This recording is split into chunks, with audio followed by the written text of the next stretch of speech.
नमस्कार, एपॉइड ऑनलाइन में आपका स्वागत है। हम पढ़ रहे थे क्लास 11 की फिजिक्स, तो उसे शुरू करते हैं अपन जहाँ से अपन ने छोड़ा था। उससे पहले मैं आपको मोटिवेट कर देता हूँ थोड़ा सा। एक शायरी सुना के शानदार, जिससे कि आपके आलस खत्म हो जाएंगे, मोटिवेट हो जाओगे आप। कि कहीं हार बाकी है, कहीं जीत बाकी है, कहीं हार बाकी है, कहीं जीत बाकी है, अभी तो जिंदगी का सार बाकी है, हमने तो अभी एक पन्ना पढ़ा है, पढ़नी हमें अभी पूरी किताब बाकी है, पढ़नी हमें अभी पूरी किताब बाकी है। तो शुरू हो जाइए, अपन शुरू करते हैं अपनी 11th फिजिक्स, जहाँ से अपन ने छोड़ा था। कहाँ से छोड़ा था आपको पता ही होगा। अगर आपको पता नहीं है तो हमारी पिछली वीडियो जरूर देखें, आपको पता चल जाएगा कि अपन ने कहाँ से छोड़ा था। तो जहाँ से छोड़ा था वहाँ पर उस लेक्चर को वापस पकड़ते हैं अपन। तो कैसे पकड़ेंगे? अपन ने छोड़ा था फिजिकल क्वांटिटीज और यूनिट पे।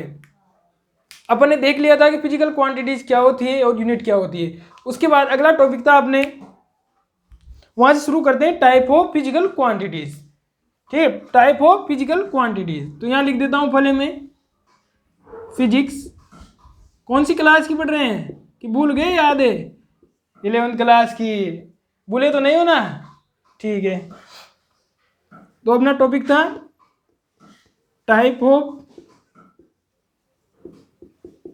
फिजिकल क्वांटिटीज, यानी कि हिंदी में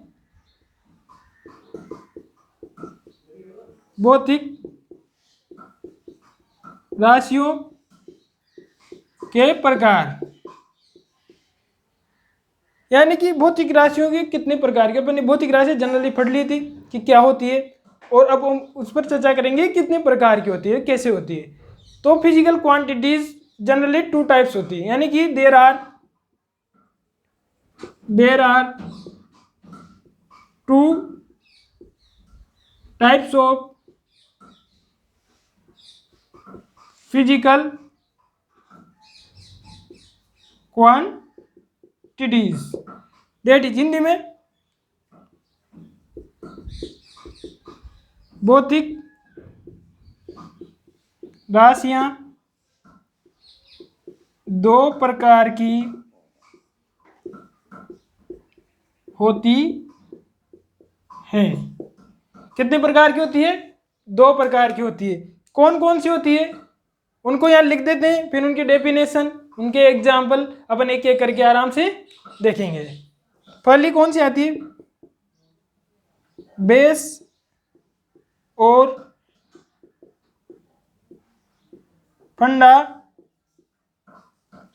फंडामेंटल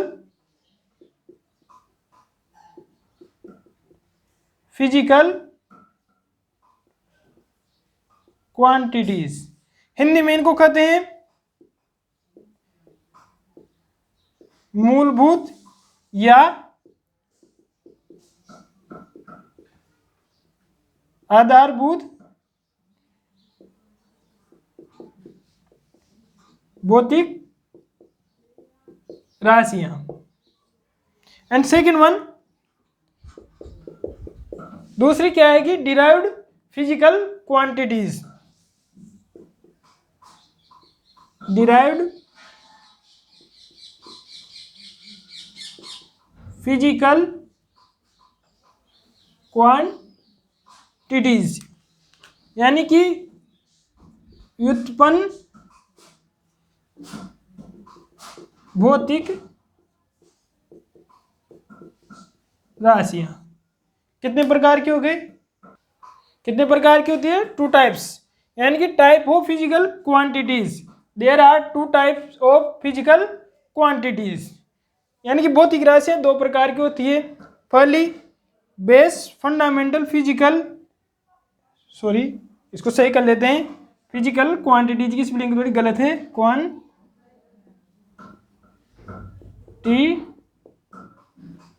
ठीक है, फिजिकल क्वांटिटीज यानी मूलभूत या आधारभूत भौतिक राशियां पहली। दूसरी होती है derived physical quantities. Derived physical quantities यानी कि व्युत्पन्न भौतिक राशियां। अब इनको एक एक करके अपन आराम से समझते हैं, इनकी डेफिनेशंस और एग्जांपल्स की होती क्या है। ठीक है, फर्स्ट टॉपिक डालिए आप, बेस और फंडामेंटल फिजिकल क्वांटिटीज या मूलभूत या आधारभूत भौतिक राशियां।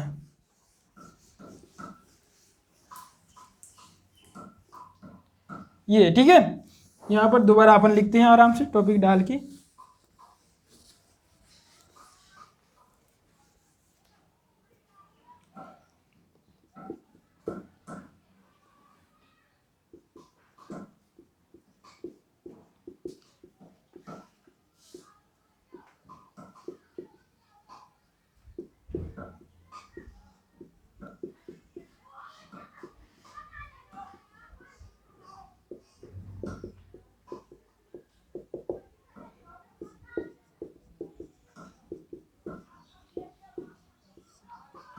आधारभूत भौतिक राशियां। ठीक है। आधारभूत भौतिक राशि क्या होती है? ऐसी भौतिक राशियां जो किसी अन्य भौतिक राशि पर निर्भर नहीं होती है, यानी कि जिनका अस्तित्व स्वयं होता है। जैसे अपन कहते हैं ना कि मुझे तेरी जरूरत नहीं है तो चला जा, मैं अपने बल पर खड़ा रह सकता हूँ। तो वैसे ही ये है कि इनको जरूरत नहीं होती है किसी दूसरी भौतिक राशि की सहायता ले, और पसंद नहीं है इनको कि मैं हम किसी दूसरी भौतिक राशि की सहायता ले, कि नहीं ये वो है कि नहीं। तो ये खुद अकेले रहना पसंद करते हैं कि हम खुद ही बस अपने दम पे, जरूरत नहीं है हमें किसी और की। तो इनकी परिभाषा क्या लिखेंगे अपन? ऐसी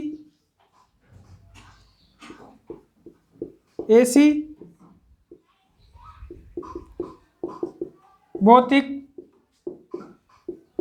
राशियां जो अन्य भौतिक राशियों पर निर्भर नहीं करती है। इंग्लिश में बेस क्वांटिटीज और fundamental quantities are those quantities which cannot be defined by the other quantities। ठीक है, यानी कि यहां लिखते हैं upon base quantities are those base quantities are those quantities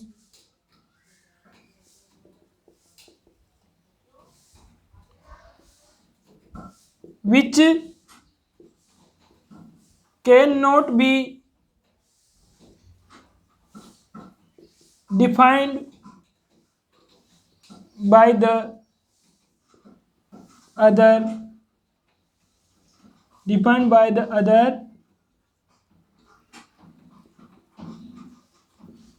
physical quantities। यानी कि ऐसी भौतिक राशियां जो अन्य भौतिक राशियों पर निर्भर नहीं करती है वो कहलाती है आधारभूत भौतिक राशियां या मूलभूत भौतिक राशियां। In English base quantities are those quantities which cannot be defined by the other physical quantities which is called base quantities। Example इनके क्या होंगे? इसको मिटा देता हूं मैं, यहां पर अपन एग्जाम्पल पढ़ेंगे इनके।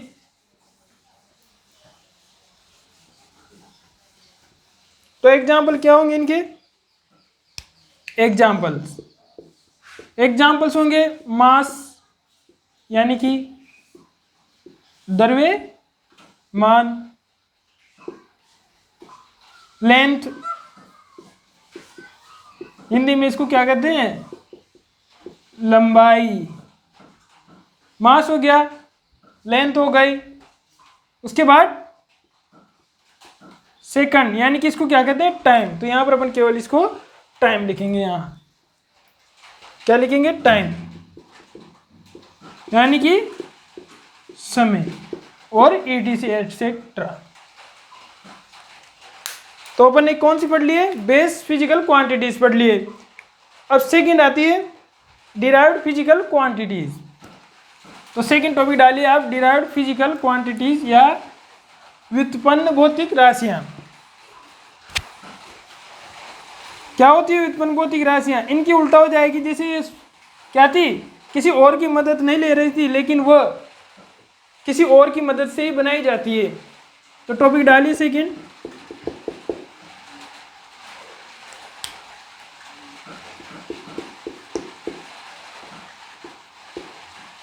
डिराइव्ड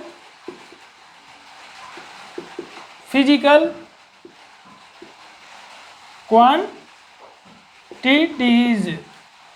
यानी कि व्युत्पन्न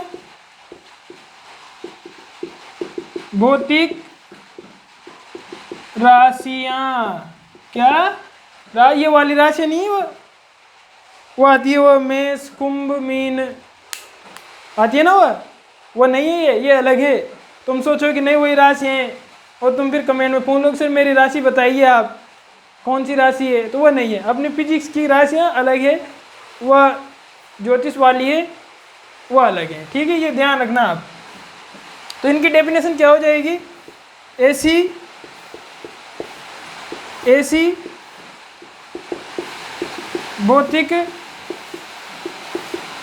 राशियाँ, कौन सी? ऐसी। इसको दोबारा लिखते हैं, थोड़ा सा लाइट हो गया है, डार्क करते हैं इसको। ऐसी भौतिक राशियाँ जो अन्य भौतिक राशियों, अन्य कौन सी होगी यहाँ पर?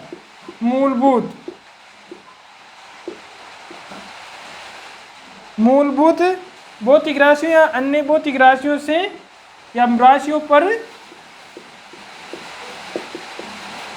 निर्भर करती है।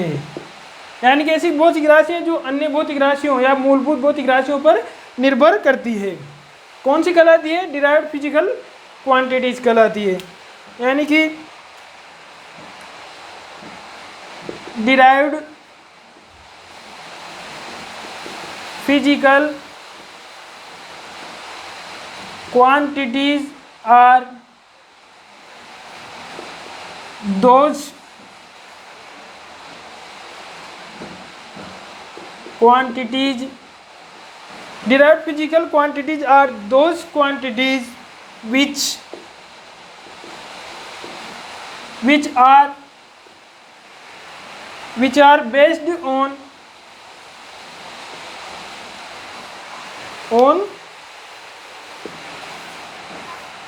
which are based on other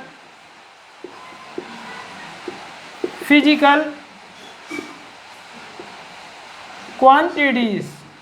That mean ये जो अदर फिजिकल क्वांटिटीज है वो कौन सी होगी?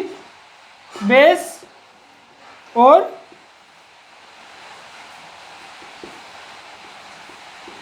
फंडामेंटल फिजिकल क्वांटिटीज होगी। तो आगे समझ में आपको कि ऐसी भौतिक राशियाँ जो मूलभूत भौतिक राशियों या अन्य भौतिक राशियों पर निर्भर करती है, कौन सी कहलाती है? डिराइव्ड फिजिकल क्वांटिटी या व्युत्पन्न भौतिक राशियाँ कहलाती है। यानी कि derived physical quantities are those quantities which are based on other physical quantities. और ये अदर फिजिकल क्वांटिटीज कौन सी होगी? बेस या फंडामेंटल फिजिकल क्वांटिटीज होगी। अब इनके एग्जाम्पल देखते हैं अपन। इनके एग्जाम्पल कौन कौन से होंगे? जैसे वो तो थे, इसके पहले वाली थी कि जो स्वयं बनी रहती है, किसी और पर निर्भर नहीं है, और ये किसी और पर निर्भर, जैसे बल। अपन देखते हैं फोर्स,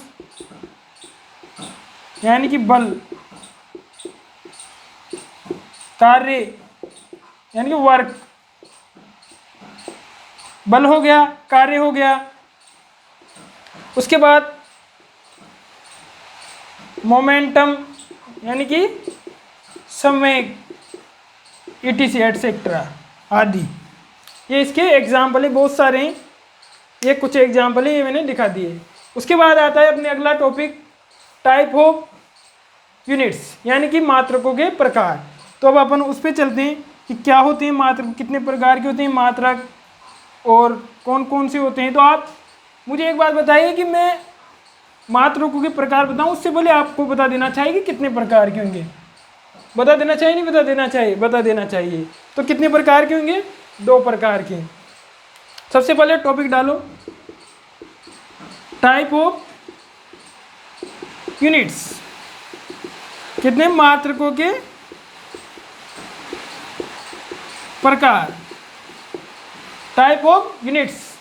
तो कितने टाइप के? जितनी टाइप की फिजिकल क्वांटिटीज उतने टाइप के यूनिट, क्योंकि बाहर तो होंगे नहीं। अपन ने क्या पढ़ा था कि भौतिक राशियों का ही मात्रक होता है फिक्स भौतिक राशि के फिक्स भौतिक, मान लो कि कोई अपने द्रव्यमान ले लिया तो उसके लिए क्या किया था अपन ने कि केजी में ही मात्रक होगा। तो 2 कितने प्रकार पढ़े अपन ने फिजिकल क्वांटिटीज के? 2 टाइप। तो यहाँ पर यूनिट के कितने टाइप होंगे? 2। कौन कौन सा? फर्स्ट वही बेस यूनिट्स और fundamental units. Second derived units. ये तो हो जाएगा आधारभूत मात्रक और ये उत्पन्न मात्रक। तो फर्स्ट बेस यूनिट कौन सा होगा? Base units. इसको तो आप लिख सकते हो परिभाषा।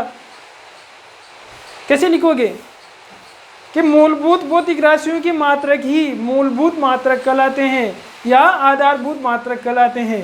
ठीक है, इसको आप लिखना, आपके लिए होमवर्क है, आप उसमें से कॉपी करना जो मैंने लिखा है। इससे पहले डायरेक्ट क्या लिखना है उसकी जगह कि मूलभूत भौतिक राशियों की मात्रक ही मूलभूत मात्रक होते हैं।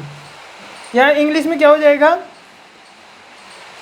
The unit of base physical quantities is called base unit, यानी कि मूलभूत भौतिक राशियों की मात्रक ही मूल मात्रक या मूलभूत मात्रक कहलाते हैं। सेकंड डिराइव्ड में क्या लिखोगे? सेम वही, व्युत्पन्न भौतिक राशियों की मात्रक व्युत्पन्न मात्रक कहलाते हैं। वैसे ही the unit of derived physical quantities is called derived unit. Okay, example, इसके एग्जाम्पल अब यहाँ एग्जाम्पल देखते हैं अपन ने। आप मुझे बताइए कि मैंने कौन कौन से एग्जाम्पल बताए थे इन दोनों में, उसके हिसाब से उनके, क्योंकि मैंने कहा ना मूलभूत राशियाँ हैं तो उन्हीं की मूलभूत मात्रक कहलाते हैं, उनके जो मात्रक होते हैं। वैसे ही जो डिराइव्ड यानी उत्पन्न भौतिक राशियाँ हैं उनकी मात्रक उत्पन्न मात्रक कहलाएंगे।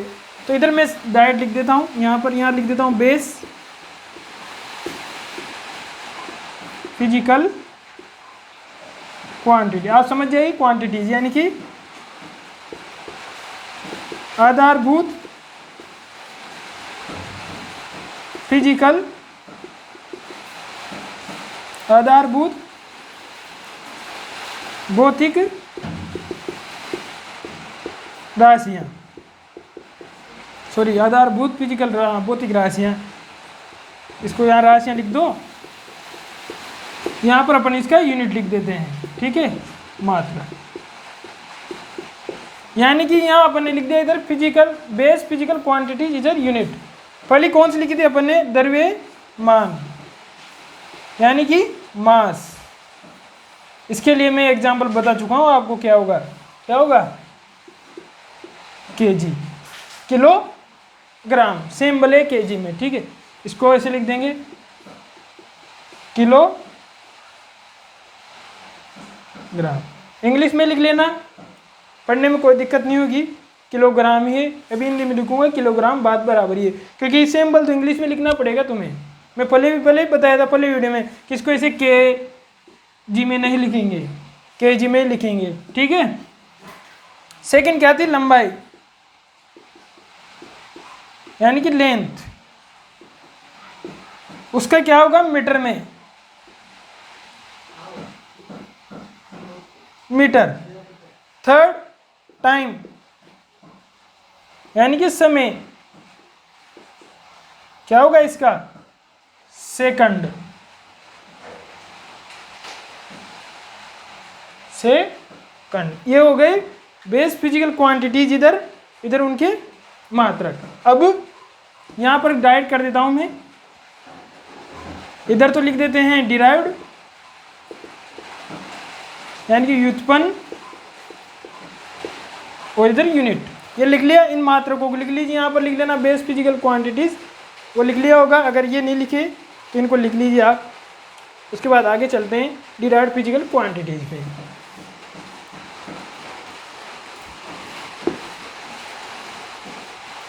डिराइव्ड फिजिकल क्वांटिटीज क्या होगी? इधर था अपन ने बल पढ़ा था फर्स्ट में, बल फोर्स। अपन जानते हैं, यहाँ पर एक छोटा सा मैं बताता हूँ आपको कि फोर्स अपन जानते हैं, F बराबर क्या होता है, ma, यानी कि द्रव्यमान इंटू त्वरण, मास इंटू एक्सीलरेशन। तो मास का इससे पहले अपन ने पढ़ा है क्या, kg। इसका अपन जानते हैं यूनिट क्या होता है, अपनी छोटी क्लास में डायरेक्ट पढ़ा था, मीटर बटे सेकेंड स्क्वायर। तो ये इसका क्या होगा यूनिट, kg मीटर बटे सेकंड स्क्वायर। तब आप कहोगे कि डिराइव्ड कैसे हुई, पहचानिए कैसे। तो यहाँ पर देखो एक kg, ये कौन सी है, फंडामेंटल। ये मीटर कौन सा है, फंडामेंटल। ये कौन सी है, फंडामेंटल, यानी कि kg आधारभूत। ये भी कौन सी, आधारभूत। ये समय भी कौन सा है, आधारभूत। तो सारी आधारभूत से मिलकर बनी हुई अपन ने परिभाषा पढ़ चुके हैं कि अन्य भौतिक राशियों पर निर्भर करती है। तो इन पर निर्भर कर रही है इनकी, इसकी यूनिट, फोर्स की, बल की यूनिट। इस वजह से इसको क्या कहेंगे, डिराइव्ड फिजिकल क्वांटिटी। अगला आपने देखा था वर्क, यानी कि कार्य। कार्य, तो कार्य का सूत्र अपन जानते हैं क्या होता है, work equals to F x, यानी कि बल इंटू विस्थापन का गुणा, force into displacement. Okay, force का भी अपन देखा है kg मीटर बटे सेकेंड स्क्वायर। तो क्या kg मीटर बटे सेकेंड स्क्वायर, और ये क्या है, डिस्प्लेसमेंट। डिस्प्लेसमेंट भी क्या होता है, दूरी होती है, डिस्टेंस ही होती है। इसका भी क्या होगा, मीटर। तो ये क्या हो जाएगा, स्क्वायर। तो इसका हो जाएगा kg metre square second square. ठीक है, यहाँ से ये ले लिया, आया नहीं आया, समझ में आ गया ना। इसको फोर्स को एक स्पेशल नाम दे देते हैं, इसको न्यूटन। क्या, न्यूटन, न्यूटन, ठीक है। और इसको जूल, जूल, यानी कि बल का अपन कहते हैं न्यूटन मात्रा की, इसका यूनिट, कार्य का, वर्क का जूल। और इसको ऐसे, इस पर भी डिपेंड कर रहा है, kg पे, मीटर पे और सेकंड पे। तो अब आपको समझ में आ गया होगा डिराइव्ड कैसे हुई है, इसको डिराइव्ड कैसे कहते हैं, इनको आ गया होगा समझ में। ठीक है, इनको लिख लो। उसके बाद आगे चलते हैं अपन।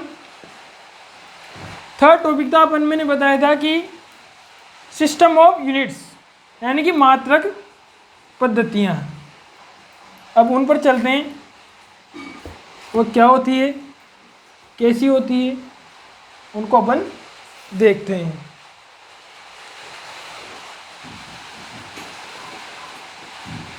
सिस्टम ऑफ यूनिट, मात्रक पद्धतियाँ।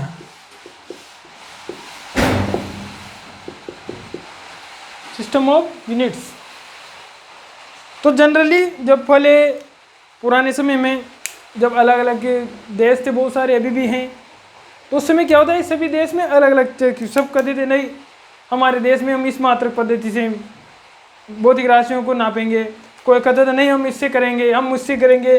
तो सब देशों ने या सब एरिया में अलग अलग अपने हिसाब से सिस्टम ऑफ यूनिट बांट ली, मात्रक पद्धतियाँ बांट ली। कोई देश किस में नापता, कोई किस में नापता, कोई किस में नापता। लेकिन फिर उसके बाद धीरे धीरे समय गुजरा, जैसे जैसे अंतर्राष्ट्रीय स्तर पर व्यापार बढ़ने लगा, एक देश से दूसरे देश में व्यापार बढ़ने लगा, तो दिक्कत आती थी। क्योंकि मान लो किसी देश में कोई चीज़ अलग भौतिक राशि में नाप कर तोल कर पैक कर दी गई है, वो इस देश में आएगी, मान लो इस देश में किसी और तरीके से नापा जाता हो उसे, तो चक्कर पड़ गया ना, कैसे क्या होगा, उसको फिर उसमें चेंज करना पड़ेगा, या फिर उस देश से कहना पड़ेगा, लिस्ट बना के देनी पड़ेगी इतनी बड़ी कि आप इस चीज़ को दे रहे हो, हम इसी चीज़ को इसी से इस आधार पर इस फिजिकल क्वांटिटी इसको इस मात्रक पद्धति में हम नापते हैं, तो उनको देना पड़ेगा, उस हिसाब से बनाएंगे। किसी और देश से करेंगे तो वो देश आपको देगा लिख करके, आप इसमें बना के दीजिए में, तो चक्कर पड़ेगा, बहुत कन्फ्यूजन हो गया। बहुत सबने फिर अंतर्राष्ट्रीय स्तर पर विचार किया कि अपन ऐसा करते हैं कि अंतर्राष्ट्रीय लेवल पे एक सिस्टम ऑफ यूनिट बनाते हैं, यानी कि एक मात्रक पद्धति बनाते हैं। तो फिर उसके बाद एक नई मात्रक पद्धति आई, वो कौन सी थी उसको अपन आगे पढ़ेंगे।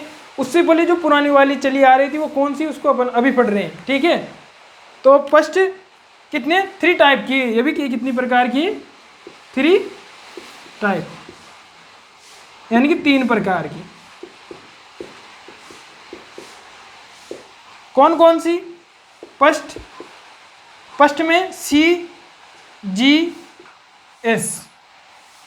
सेकेंड, अभी मैं इसकी फुल फॉर्म भी बताऊंगा कि इनको क्या कहते हैं, पहले 3 टाइप लिख लेते हैं। CGS, सेकेंड MKS, थर्ड कौन सी हो जाएगी, FPS। और फोर्थ जो मैंने बताया अंतर्राष्ट्रीय लेवल में उन्होंने सबने मीटिंग करी, सब बढ़ चढ़ के आए कि नहीं हम भी भाग लेंगे, हम भी फिक्स करेंगे। और चौथी आई वो है SI यूनिट, उसको अपन सिस्टम ऑफ यूनिट में नहीं रखते हैं, वो क्या है कि MKS का ही मॉडर्न पार्ट है, मॉडर्न ही इसका ही, इसको अपन ने क्या किया मॉडिफाई करके SI नाम दे दिया। इस वजह से जनरली 3 पढ़ते हैं। 3 में फर्स्ट, तो अपन इसको एक एक करके लिखते हैं, इसकी फुल फॉर्म लिखते हैं और समझते हैं कि CGS क्या है, MKS क्या है और FPS क्या है। फर्स्ट कौन सी थी, CGS। इसकी फुल फॉर्म, इसमें क्या होता है, ये तो है सेंटीमीटर, यानी कि सेंटी, अभी सेंटी होना नहीं है, सेंटीमीटर लंबाई का है ना, यूँ कह दो कि सेंटी है, यानी इसको ये ग्राम, ये सेकंड। मैंने बताया सेंटीमीटर, मीटर में क्या नापते हैं, लेंथ। ग्राम में क्या करते हैं, वजन, मास, द्रव्यमान, यानी कि मास। और सेकंड को टाइम, लेंथ यानी कि लंबाई, मास द्रव्यमान, और टाइम क्या हो जाएगा, समय हिंदी में। यानी कि ऐसी मात्रक पद्धति जिसमें, इसको क्या कहेंगे अब, ऐसी मात्रक पद्धति जिसमें लंबाई को सेंटीमीटर में, द्रव्यमान को ग्राम में और समय को सेकंड में मापा जाता है। यानी कि a system of unit in which we measure, ठीक है, we can measure length in centimetre, mass in gram and time in second. This is called CGS system of unit. And second लिख लोगे आप इसको, मैं फिर बोल देता हूं कि ऐसी मात्रक पद्धति जिसमें लंबाई को सेंटीमीटर में, द्रव्यमान को ग्राम में, समय को सेकंड में नापा जाता है, कौन सी कहलाती है, CGS मात्रक पद्धति कहलाती है। यानी कि a system of unit in which we can measure लंबाई in centimeter, यानी कि sorry length in centimeter, mass in gram and time in second. This is called CGS system of unit. Second क्या हो जाएगी, क्या लिखा था अपन ने, MKS। अब वो शॉर्ट में तुमने सोचा होगा कि नहीं सर ये तो मुकेश हो गया, हम तो व्हाट्सएप लैंग्वेज में इसको मुकेश कहते हैं। नहीं, ये मुकेश नहीं है, ठीक है, ये बात ध्यान रखना है। इसका भी अलग अलग अर्थ है, एम का अर्थ क्या है, के का अर्थ क्या है, इसका मीनिंग क्या है। एम को लिखते हैं मीटर में, के को लिखते हैं किलोग्राम में, और एस को लिखते हैं सेकंड। यानी कि लंबाई, लेंथ को किसमें लेंगे अपन, मीटर में, लेंथ यानी कि मास को किसमें लेंगे, द्रव्यमान में, सॉरी द्रव्यमान को किसमें लेंगे, किलोग्राम में, द्रव्य क्या हो जाएगा, द्रव्यमान। थर्ड आता है सेकंड, ये क्या होता है, टाइम, टाइम को अपन सेकंड में लेते हैं, तो समय को किस में लेंगे, इसमें भी सेकंड में लेंगे। ये हो गई MKS।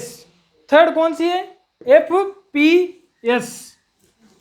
FPS इसकी डेफिनेशन आप मैंने पहले लिखाई, उसमें लिख देना, केवल लेंथ को किस में, मीटर में, मास को किलोग्राम में और टाइम को सेकंड में। यानी कि लंबाई को मीटर में, द्रव्यमान को किलोग्राम में और समय को सेकंड में नापते इस मात्रक पद्धति। आप वहां पर उसको लिख दीजिए, आपके लिए होमवर्क है। लिखोगे नहीं लिखोगे, लिख दोगे ना, ठीक है। थर्ड कौन सी है, PS। ये पुपा जी नहीं है, तुम कहोगे ये तो पुपा जी हो गए, ये पुपा जी नहीं है, है ना, नहीं तो तुम कहोगे ये तो पुपा जी नहीं, पुपा जी नहीं। इसको ये तो फुट होता है, इसकी फुल फॉर्म फुट। F का मतलब फुट, P का मतलब पाउंड, यानी कि इसको पाउंड भी कर देते हैं बहुत से, इसको पाउंड भी कर देते हैं। सेकंड यार नहीं तो तुम लड़ने आ जाओ कि सर हम तो इसको पाउंड कहते हैं और आप पाउंड क्यों कर रहे हो। नहीं, इसको पाउंड भी कर देते हैं, पाउंड भी कर देते हैं, ठीक है। Foot, pound, second.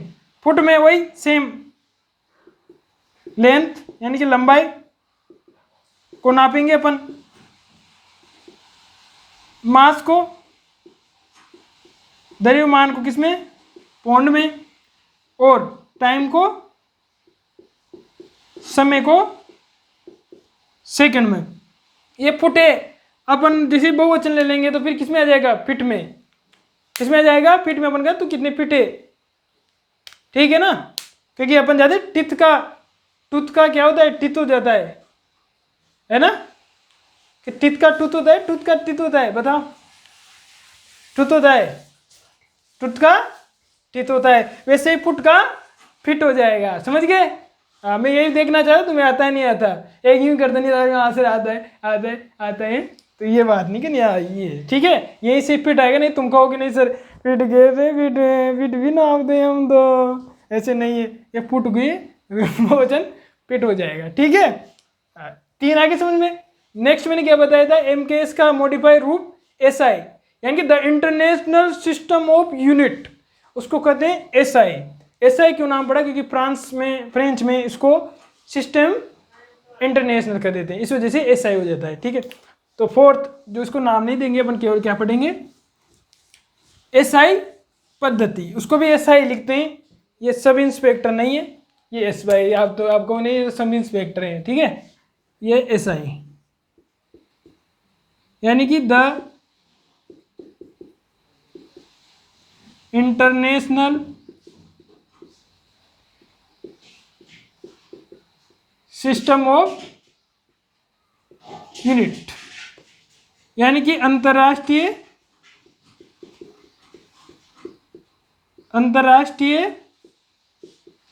मात्रक पद्धति। यानी कि सबने सोचा पहले कि अलग अलग थी, सब जगह अलग अलग है, सबने सोचा कि तो सिस्टम बिगड़ जाएगा ऐसे, तो कि किसी देश का कौन सी मात्रक पद्धति में देखता है, नापता है, अपनी सामग्री को बनाता है, और कोई दूसरा देश मान लो किसी और तरीके से नाप तोल के बनाता है, तो दिक्कत हो जाए। फल क्या है, पर्चे भेजने पड़ेंगे कि हमारे देश में ऐसे ऐसे नाप दें, आप ऐसे ऐसे इस तरह के बनाइए। आप इस देश से किसी और देश से व्यापार करेंगे तो उसमें लिस्ट दे देंगे उनको पहले कि आप ऐसे ऐसे बनाइए, हमारे देश में तो ऐसे ऐसे चलता है। तो फिर सबने सोचा कि यार ये तो बहुत लफड़ा हो गया।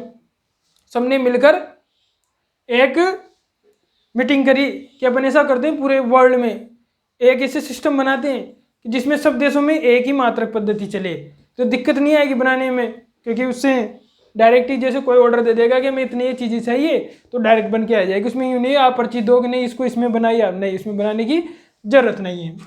तो SI, ठीक है, SI the international system of unit. इसके अंतर्गत क्या हुआ, फिर मैंने कहा MKS का मॉडिफाइड रूप है। इसमें 7 आती है टोटल, 7 मूलभूत राशियां। कौन सी पढ़ रही, मूलभूत। MKS में जो सिस्टम पद्धति हम काम में ली जाती है वो मूलभूत में ली जाती है, बात ध्यान रखना आप, इसमें डिराइव नहीं होती है। जितनी भी लिखेंगे वो सारी कौन सी लिखेंगे, मूलभूत, यानी कि बेस फिजिकल क्वांटिटीज लिखेंगे। इसके अंतर्गत 7 फिजिकल क्वांटिटीज आती है, ठीक है। फर्स्ट 3 तो अपने पढ़ी ली MKS में, मीटर यानी कि लंबाई को इसको क्या है, लंबाई सेकंड, लंबाई, द्रव्यमान और समय। थर्ड कौन सा हो गया, समय, यानी कि लेंथ, मास और टाइम। थर्ड तो पढ़ चुके थे अपन। फोर्थ लंबाई, द्रव्यमान और समय, ये अपन पढ़ चुके हैं, फिर कर रहा हूं मैं। उसके बाद अगले फोर्थ नंबर पे आ जाएगा टेम्परेचर। ये भी इसमें लिया गया, शामिल किया गया है, किसमें, केल्विन वाला, सेंटीग्रेड वाला नहीं, केल्विन वाला, जिसमें अपन केल्विन में नापते हैं, वह इसके अंदर शामिल किया गया। फिफ्थ करंट, यानी कि इलेक्ट्रिक करंट। आप हिंदी वाली इसको तापमान लिख लेना, तो मैं लिख देता हूं, चलो, नहीं तो तुम कहोगे कि सर बाकी तो लिख ही दिया, इसको भी लिख दीजिए। तापमान ये हो गई विद्युत धारा, लंबाई, द्रव्यमान, समय, टेम्परेचर, इलेक्ट्रिक करंट। कितने हो गए, 5। 6 पे आएगा अमाउंट ऑफ सबस्टेंस, यानी कि पदार्थ की मात्रा। लास्ट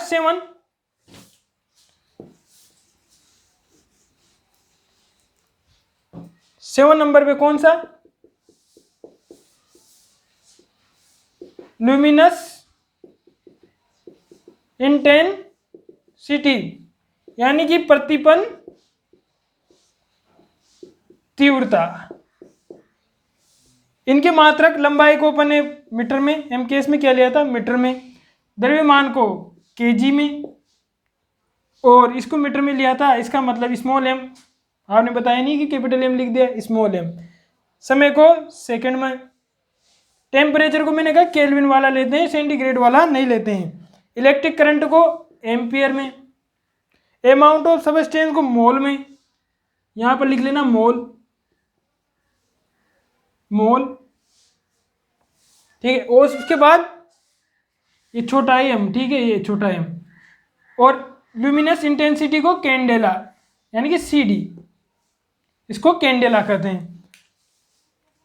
उसके बाद 2 और आती है सप्लीमेंट्री यूनिट्स, उसको अपन अगली वीडियो में पढ़ेंगे, और साथ में अपन इनकी फुल फॉर्म भी देखेंगे। एम्पियर को कैसे लिखते हैं, मोल, केल्विन, कैंडेला को कैसे लिखते हैं, इन सबको देखेंगे। उसके बाद बड़ी दूर जो मापन आएगा, मेजरमेंट्स, वो अपन करेंगे, लेंथ का, मास का, समय का। जैसे जैसे आगे बढ़ते रहेंगे वैसे वैसे अपन करते रहेंगे। तो आज के लिए इतना काफ़ी है। आप फिर हमारे चैनल को सब्सक्राइब करें, बेल आइकन को प्रेस करें, और अगर आपको वीडियो में थोड़ा सा प्रॉब्लम आई है तो आप दोबारा वीडियो देखिए। अगर कुछ समझ में नहीं आता है, डाउट है, तो आप कमेंट बॉक्स में क्वेश्चन लिख दीजिए, हम सोल्व करने की कोशिश करेंगे, या फिर सोल्व करके कोशिश कर नहीं करेंगे, बल्कि सोल्व कर ही आपको भेजेंगे। इसके लिए आप हमारे चैनल को सब्सक्राइब करें, बेल आइकन को दबाएं और चैनल पर अपडेटेड बने रहिए। नमस्कार।